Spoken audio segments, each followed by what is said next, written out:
Hey, I'm Shy Fox, and in this video I'm going to show you how I draw a chibi. I will explain in a voiceover of how I draw my chibis from start to finish by going over all the stages of my chibi creation process in this Speedpaint.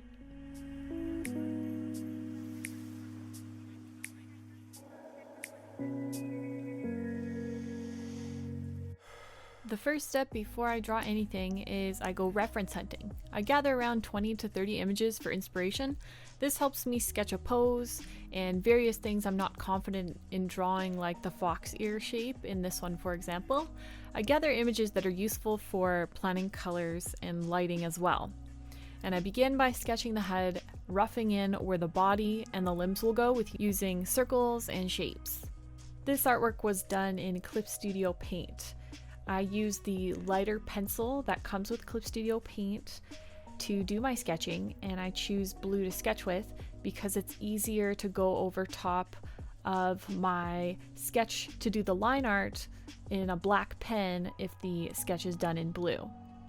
As I'm sketching, I will turn down the opacity of certain layers to go over top of them and sort of refine the way I want it to look. So the layers that I had for base shapes of the head and the limbs and body, I kind of lighten that up, turn the opacity down, and start sketching over top of it. And ultimately I even erase some of those underneath layers, and turning down opacity is kind of a easy way to sort of phase out some of those layers as you get further and along defining the shapes of your sketch.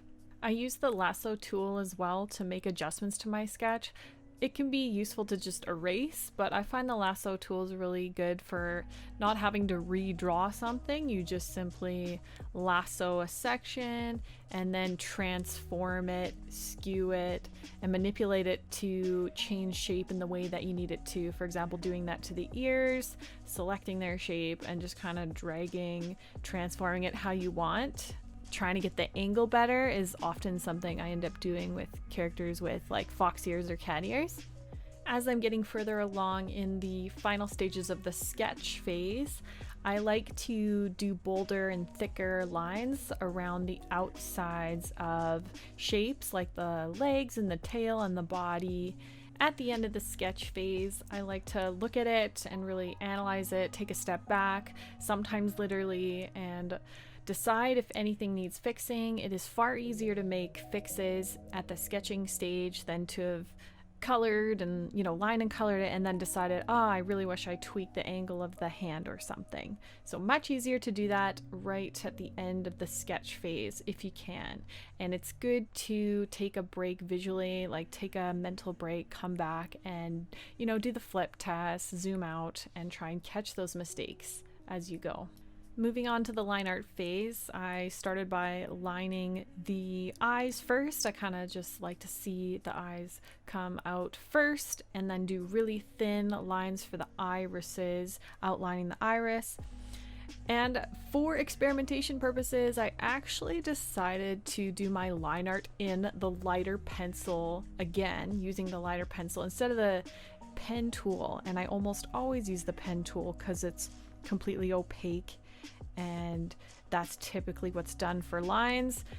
Using a pencil tool was a different choice because I wanted the lines to seem a lot less obvious, a lot thinner, and a lot more faint. So that was the reason for choosing the lighter pencil, and you'll see the outcome of that in doing so. And I also drew with a really thin brush size as well. I definitely made use of the vector tools that come with Clip Studio Paint, so doing my line art on vector layers and then having options to manipulate and fix lines based on the need as I go. And I've made lots of other tutorials on my channel about line art, so I'm not going to go over in detail what those things are, but using things like vector erase and using the object tool to pick up and move lines. For those of you that would like exact numbers, I'll let you know that I was using a size 4 lighter pencil, and the size of the brush is affected by the size of the canvas. So the canvas I was drawing on was a 3000 by 4000 pixel canvas at 300 DPI. The next phase in my process is actually drawing the background first. I'm a big advocate of drawing backgrounds first because the backgrounds determine the lighting, the direction potentially of the light source, and also the colors as the environment impacting the colors of your character. I think many of you can relate to this. Drawing the background is not really my favorite part, and I kind of want to get it over with as fast as possible. So I always try to come up with a concept for the background that's going to be simple, but also kind of seems convincingly detailed. So usually those backgrounds are made up of some simple shapes. Nature backgrounds are fantastic for that. They're very forgiving. So things with trees and grass and flowers is kind of what I went for. And that was going to allow me to make mistakes or not have to be too particular about where things go. It's very forgiving. In order to make a background look good, your color choices and the choices of how light and dark those colors are is everything. So if you're not sure what colors to pick, again, reference images are fantastic for this. It is important not to pick the most saturated. If you're going to pick a green, don't go all the way to that bright lime green. Please stay away from the bright lime green because it usually looks terrible. It does have its place. But staying more in those medium colors or more gray colors, you'd be surprised just how colorful it looks when you're even picking some of those grayer versions of colors.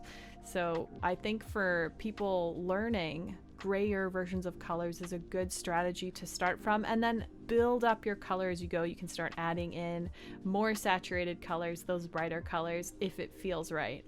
The next phase is doing the flat coloring. And I like to organize my layers in folders. All the white folders are actually the base colors. So having one for the hair, all the black parts, all the blue parts, white parts, and then eyes are special because I like to do a lot of detail for eyes, so they kind of get their own folder. And going from there, very organized, sets me up for being efficient later on. Once my flat color's in, I really like to plan my lighting for the piece, and lighting is what brings this whole thing to life and brings a whole other element of realism to it. Even though this is chibi, I really like it to feel like there is some interesting lighting to it. So I start with a light source that's kind of coming from the top right from what we're seeing, and lighting up part of the head, and then hitting parts of her face where the nose and bottom of the chin is, parts of her arm, and then playing with that lighting until I'm satisfied with it. And once I get that lighting right, I can then move on to the rendering phases. From here on out, a lot of what we do is just the rendering, which is just adding in those shadows, those highlights and details and tweaks to color, playing with color to the various sections. I start with the skin in this one, and that takes us almost all the way to the end of the piece despite making tweaks and adjustments overall. With my more cartoony art styles like Chibi's, ones that have line art essentially, I'll kind of go section by section a little bit, starting with the skin and then moving on to the other various parts like the hair and then the eyes. I find it easier to put shadows in first, and then after the shadows are kind of in, I will add whatever highlights need to go with that. I'll create layers that are clipped to the base flat color that I initially made inside the folders.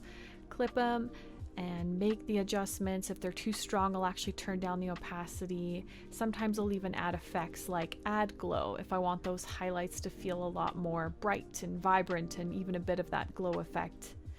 I like to use the wand tool to select a section, for example, selecting part of the hair, and that's determined based on the line art as a reference layer, and then using the wand tool, which knows to pull from that reference layer. So selecting like the bang section, for example, and then being able to paint in there. And I actually do paint with a pen tool for that complete opaqueness and tweak it from there with a lot of these cartoony styles, again with chibis.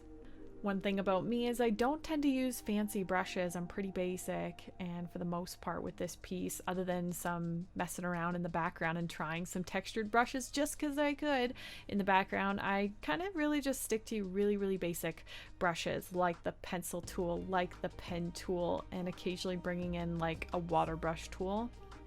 I think nice coloring styles come from using a combination of gradients, so using the airbrush, of course strategically, because if you shade with only the airbrush it just looks really fuzzy all over. So a combination of that gradient airbrush soft shading and then the hard shading, which is why I use the pen tool as well. So that is what I've tried to accomplish here. You can see it in the hair, parts fading from dark to light softly, and then lined shaded sections that are opaque and don't transition softly, so that nice combination. When I do chibi eyes, I like to go full out with as many highlights, sparkles, dots, and shines as I can fit in there, and I like to bring in a variety of colors. So these eyes are green, but you'll also notice that I bring in things like purples and even some pink and stuff to try and make these eyes look really, really interesting.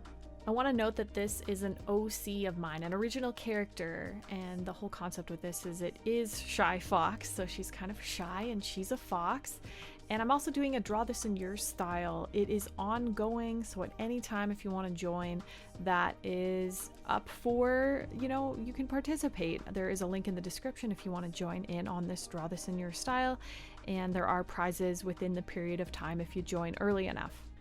I spent the majority of my time coloring the hair and the eyes. I found that those parts tend to take the longest, and because I had some base shading in when I did my planning for the lighting for a lot of this, I find because I do that, I don't actually have to spend a huge amount of time rendering every section. So things like the clothing and even the tails didn't require a whole lot of extra rendering, a little bit, but as you can see, I didn't spend a whole ton of time on those things.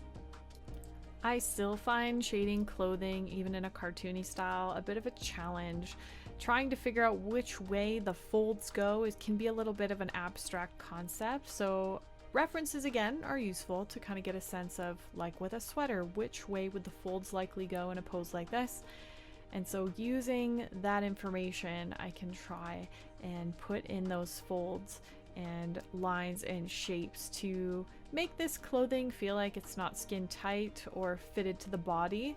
Adding those folds in makes it feel like it's fabric and feel like there's flow and a bit of bagginess, because clothing typically doesn't stick right to the body unless it's skin tight. Final last steps are just some tweaking to the colors using correction layers and tweaks to the lighting using correction layers. And this is the finished version of our chibi. Do like and subscribe if you thought this video was good, and if you'd like to see more like this. I've got a lot more voiceover paint along tutorials on my channel and other tutorials in general. Thanks for watching.